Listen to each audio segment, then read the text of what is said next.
Welcome back, everyone. We are live. Welcome to another web conversation. I'm your Shell Shapiro. With me today, we have an amazing guest. We have an amazing topic. We've got Linda Vetrus Nichols with today, Langren Carlson, Stina Marie, and our special guest for the day, Eva Hoffman. Eva, we are so excited to be here with us. Thank you so much for joining us. I wonder if you could take a moment to introduce yourself to anybody who's never familiarized themselves with your wonderful presence. Yes, well, I don't think you can be more excited than I am to be with you. um, yes, my name is Eva Hoffman, and I have been a teacher all my very, very long life. My absolute passion is learning and then sharing whatever I've learned with whoever wants to listen. I have taught university students and teachers and children and teenagers and parents and attended conferences. But most importantly, I've really been learning a lot, and today's topic is something that interests me enormously because it was introduced by wonderful Linda. And when Linda said, talk about mindful heart, I didn't know what she really was talking about. Somehow mindfulness was not heartfulness. So I didn't quite get it, and I started thinking about it, and I've come to some interesting conclusions, and I really hope that we're going to have a good discussion about it. But coming back to a little bit about me, these days I have started to work differently. I created a group on Facebook, and my group is called Master the Art of Learning, because it is learning that is my greatest passion, and learning about learning and learning how to learn and guiding people towards discovering how they learn and how they could learn best, because we all learn differently. It's, people assume that, you just learn, so you go and open your book and read and learn. And that is not the case at all. And I firmly believe that if children and young people, and all learners, in fact, were taught how they can learn and were guided towards discovering their unique way of learning, life for them at school, and not only at school, in life, would be dramatically different, because we don't teach how to learn. And this is what I do, and sometimes with good results. So yes, so that's about me.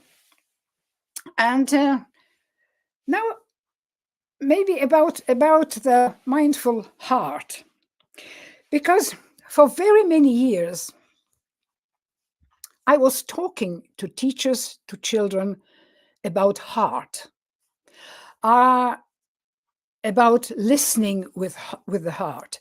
I used to cut out little felt hearts, put them on children's ears, and tell them to listen with their heart.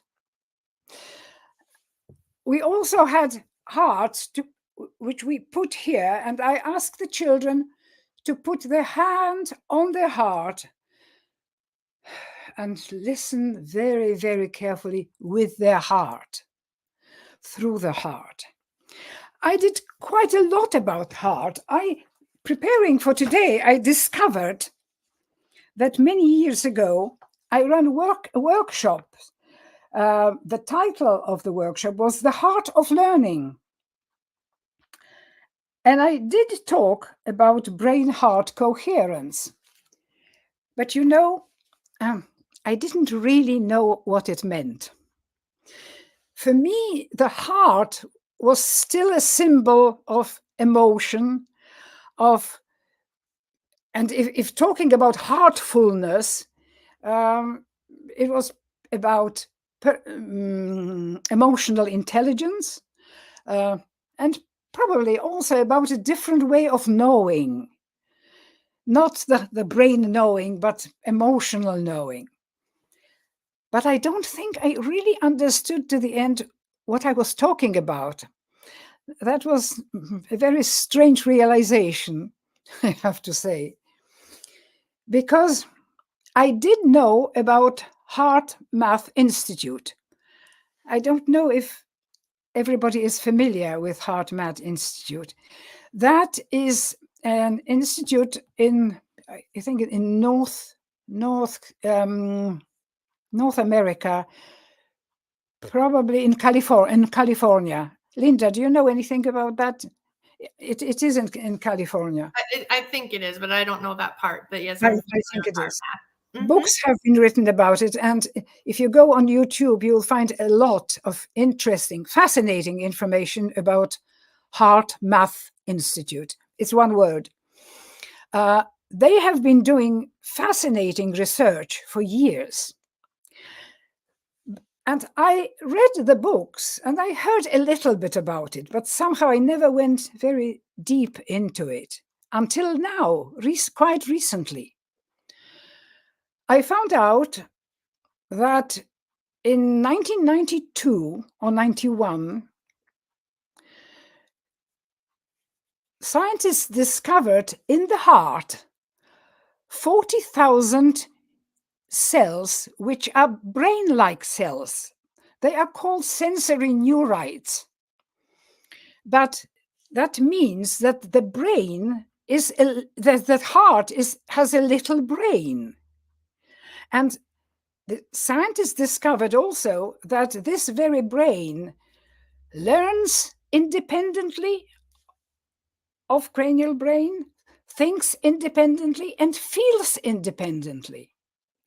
And what is even more important, remembers independently. So there may be things that we have forgotten here, but our heart still remembers. I think that might be a very important thing to know for all people who do healing and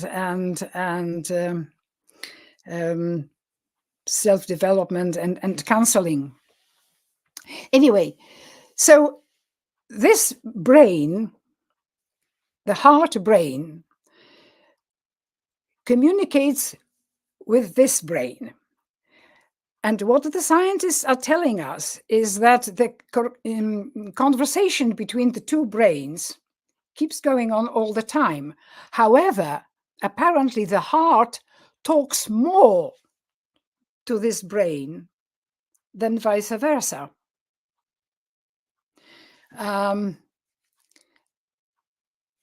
The knowing that is in the heart is more spontaneous and faster than the brain knowing, because this kind of knowing involves logic, all sorts of doubts, our ego, whereas this one doesn't. This one responds immediately. Now, that doesn't mean that this brain is not important. What it really means that in an ideal world, we need to reconnect the brains. We need to experience heart-brain coherence.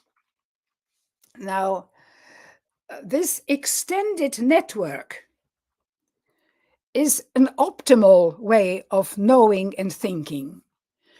But only this integrated heart and brain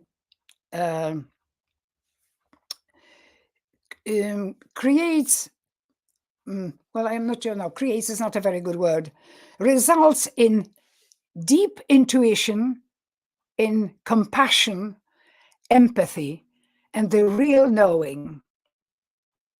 I think this is quite exciting. Now, do you think that this is the right thing for us now to do a mini activity together? I think it's a great exercise, and I want to absolutely come back to that in just a minute. I love everything that you've been saying, the brain heart connection. I think there's so much that we can learn from knowing, the inner knowing of our knowing. Even now that you've said that our heart has a mind of its own, that it has its own mini brain, and I don't think myself ever thought about my heart in that way. Like, yes, it makes so much sense when you explain it and break it down, but it just opens up, and not just but this one too, and anywhere else that our body is thinking, feeling, and knowing, to what other connected we have between us and through that runs through us. So thank you for sharing all of your insights. For anybody who doesn't know Eva, please make sure to connect with her. We'll make you share her group link towards the end of this. If you're coming in now, I remind anyone that was here before, or whether you're new here, that this is a safe space. So just as we are open and sharing, we invite you to yourselves too. So as we share our life lessons, we hold space for you to share and work through yours. If you'd like to your thoughts in the comments, we would very much appreciate that. Let us know what you resonate with, what you want to hear more of, what stands out. If there are conversations that we have been having, thank you for being here and coming back. We love seeing you. So please make sure that you catch up on the previous conversations by checking out the YouTube channel. You can subscribe there. And when you do subscribe, you will be notified when more conversations are coming, so that you don't have to go searching for them. I will pop both of these things back up towards the end. If you want to share and part of this conversation, A Mindful Heart, and other conversations, we encourage you to join us individually for some one-to-one conversations of your own. Use this link to schedule with one of the high vibe ladies of your choosing, and I again will share this link towards the end of something you're interested in. I want to come back to the topic of a mindful heart now. Eva, so kind enough and to bring up the connections between the brain and the heart. And I know you and Jenny have also done a lot of this. What's coming up for you as we talk about a mindful heart? There's a bit of a lag. Did you pass it to me? I passed it to Linda, Okay, thank you. but I'm happy for you to take the floor if you want to.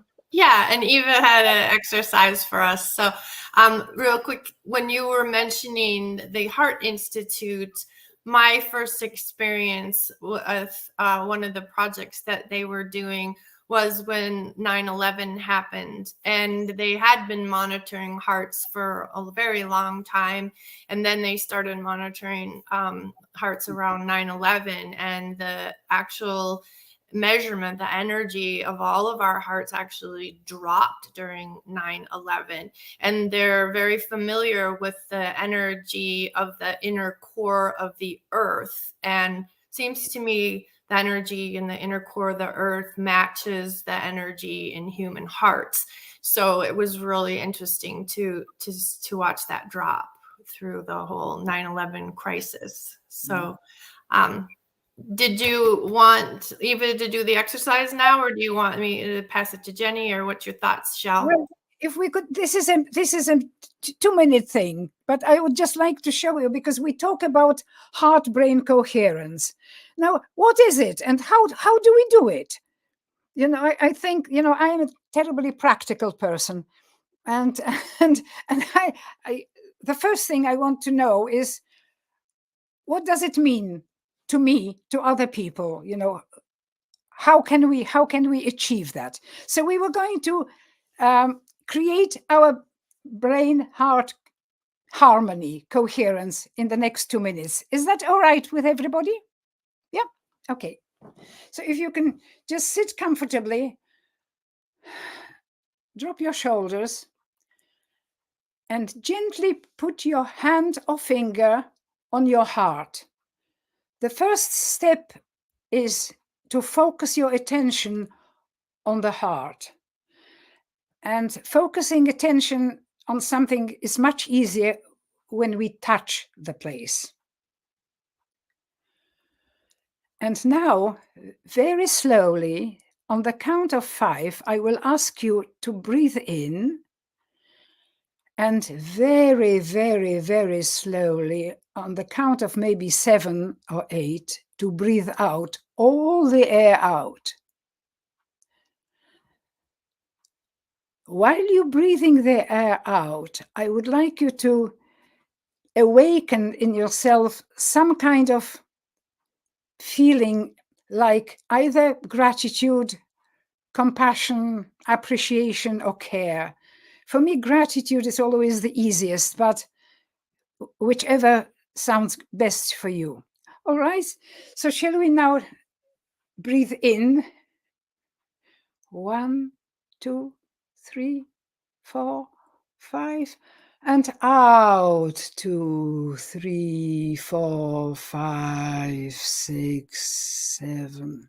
And again, and as we breathe out, please try to feel gratitude or joy for connected with a person or with a situation, something very positive. Okay, one more time. In, 2, 3, 4, 5, and out. 2, 3, 4, 5, 6, 7. Now, as we all know, breathing out is the moment when we relax. But if you breathe all the air out, the diaphragm presses on the vagus nerve, and this is what results in absolute relaxation of the body. That's why you need to breathe out all the air. Otherwise, we don't really relax. Just one more time. And remember about feeling gratitude or care or compassion or appreciation as you breathe out. In, 2, 3, 4, 5. Out. 2, 3, 4, 5, 6, 7.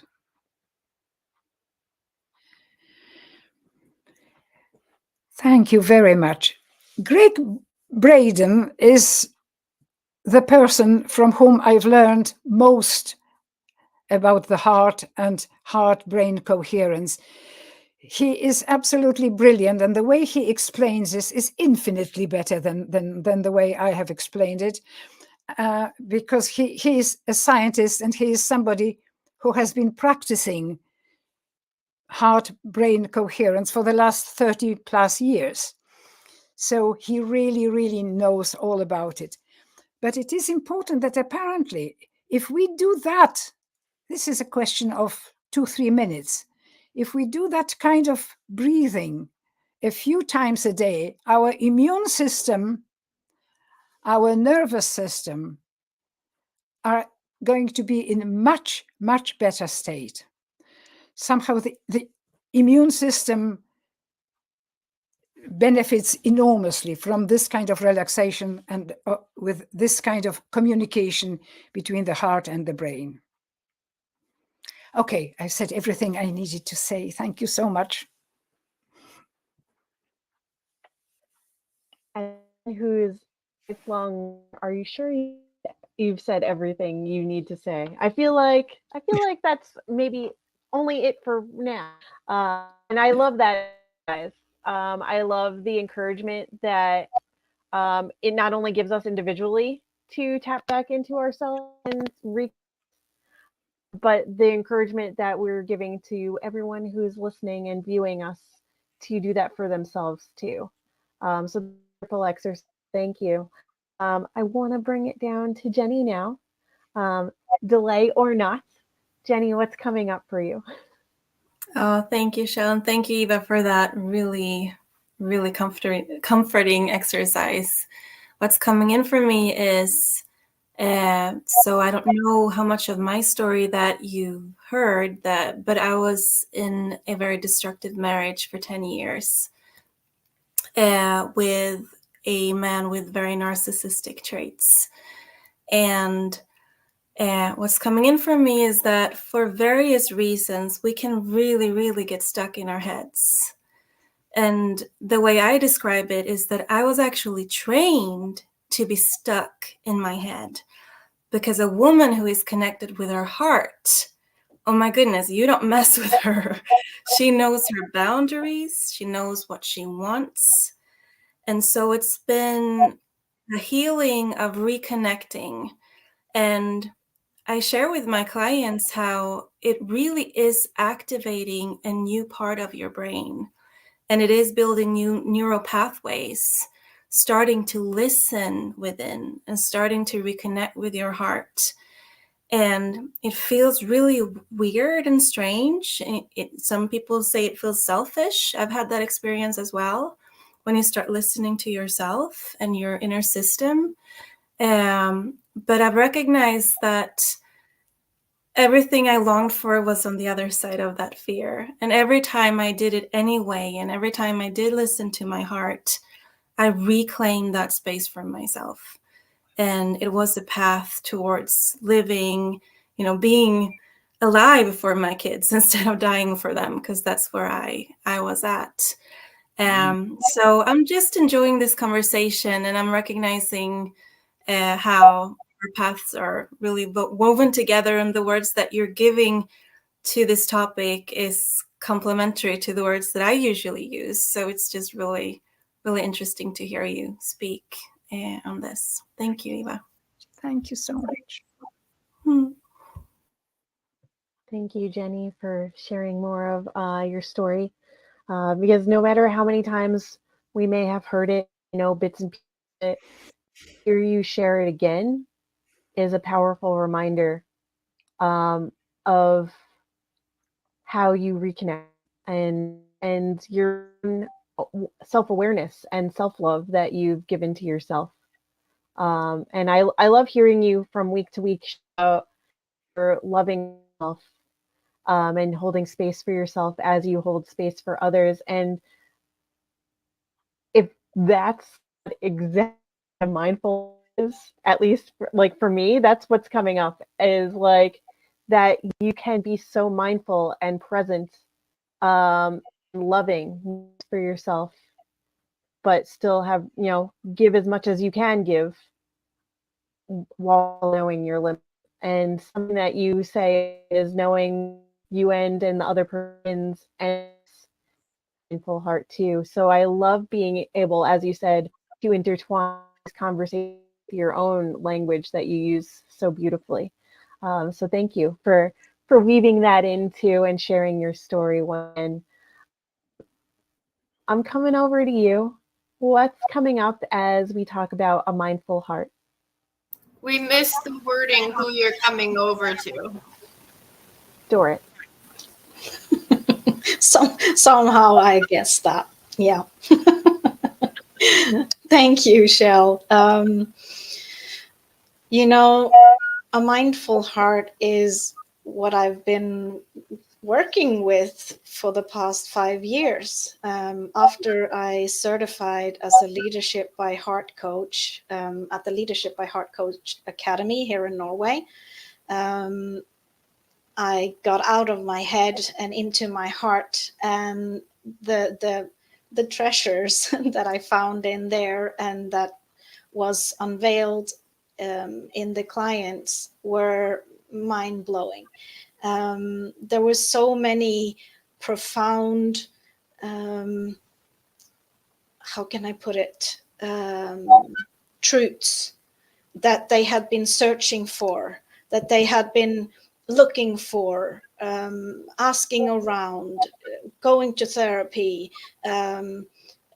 trying to read a lot about the topic that it involved, and they had not found what they were looking for because they didn't know how to listen to their heart.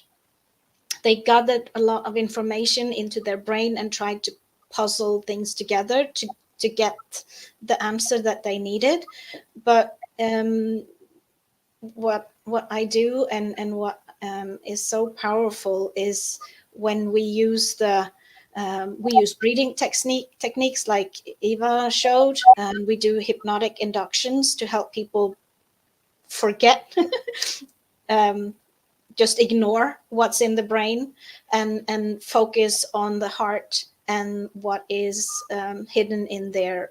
Many people can't listen by themselves because it's so well hidden in today's society, from static noise and so much information that we are bombarded with from all over 24/7, and they can't seem to push through the noise and find what they're looking for. And that's what we do. We guide them in to find what they are looking for by asking questions, doing breathing, and I use my empathy and intuition to help me get them to the right place so they can find the truth that they need, the information that they're looking for to take the next step in life and choose what's right for them. So that's my mind heart connection. It's super powerful, and I really hope that more people open their eyes to it, because our brain is a powerful thing, but what our heart can do is mind-blowing.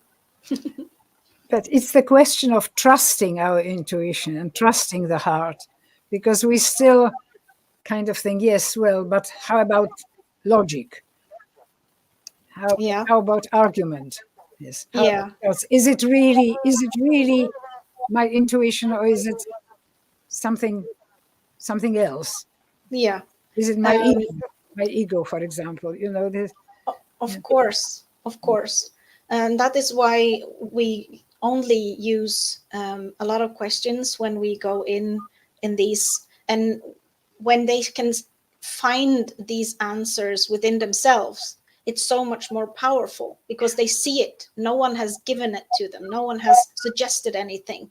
This is just like a sentence can come up. They can see a little, what I call a little film or a little video of something that has happened in their past that all of a sudden make every little bit of the puzzle fall into place, and they can't question that because it's so powerful and so real. It's not something that they think or guess. It's super powerful. Yeah. Thank you. Yeah. Thank you.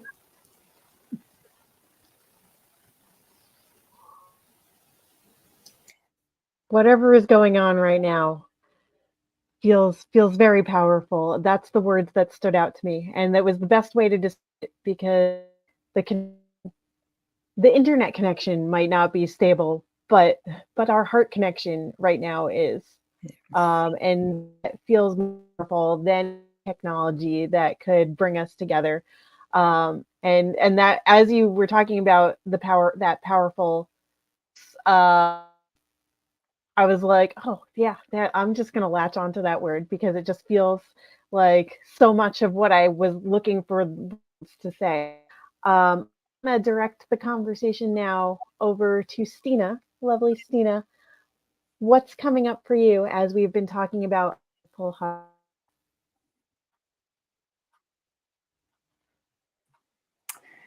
Yeah, I was thinking about the electromagnetic field of the heart, and I think it's about 9.5 feet around you. Whoever's in that 9.5 feet, or you're in theirs. I mean, it's I guess it's a mutual overlap. You get that, you get that connection. And my fiance will often say that. He'll say, "I just want to be in your 9.5 feet," And so there's that electromagnetic, invisible kind of connection that we have, but that can actually be measured. So it's fun to hear more about the science of things that we know, that we feel, that we experience, but then we can put it into some kind of, measurable thing and say, yep, this is real. Everybody has brain cells in their heart. And now we know there's brain cells in our gut. So there's just a whole network of intelligence throughout our bodies. And the more that we learn about that, I think the more we're understanding that what it means when we say we're in our heads, when we're intellectualizing and making our experiences too cognitive and not feeling enough and trusting those feelings. When you meet somebody and you get a first impression, it's like, well, you just encountered their electromagnetic field. You just felt this person. And that goes a long way in that, is this person safe or not? Can I trust this person? How much do I want to engage? How do I want to engage? And we read body language, and we have all of these other ways of engaging with our environment and with other people that aren't just a thought that's going like a news ticker. We have so much more intelligence that we can rely on. And when we do, it's keeping us in more alignment with our whole selves instead of just that thinking brain. Yeah. Many people who may have doubts could be persuaded by the science if they, because, for very long time, and for very many people still, but for me as well, the heart was a symbol, much more of a symbol, very important symbol, but still it was kind of emotional intelligence, flowers and bunnies, as my niece says, something cuddly, something lovely, something to cherish. But the fact that this heart brain remembers, thinks, learns independently of this other brain, and that this has been, scientifically proven, may be very convincing for people who've had doubts about that, who still think that the heart is only a symbol of emotion. If you've been around anyone who's experienced heart surgery, the heart does not like to be touched. So I had that experience with my husband. And what comes in for me as you're bringing up how the science or the logic or the things that may seem so certain makes us feel safe. I know I had very high ideals, and I was very used to being in black and white and good or bad or right or wrong. But the kind of intelligence that we're speaking of is recognizing what feels good for me. And I think that's all about what aligns with me.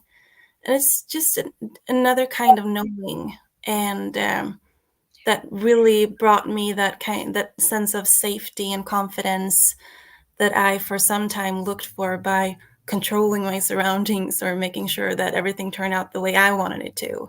So it's just when you start to experience it, and it's more of a concrete experience that you're exploring, the things around you kind of shift.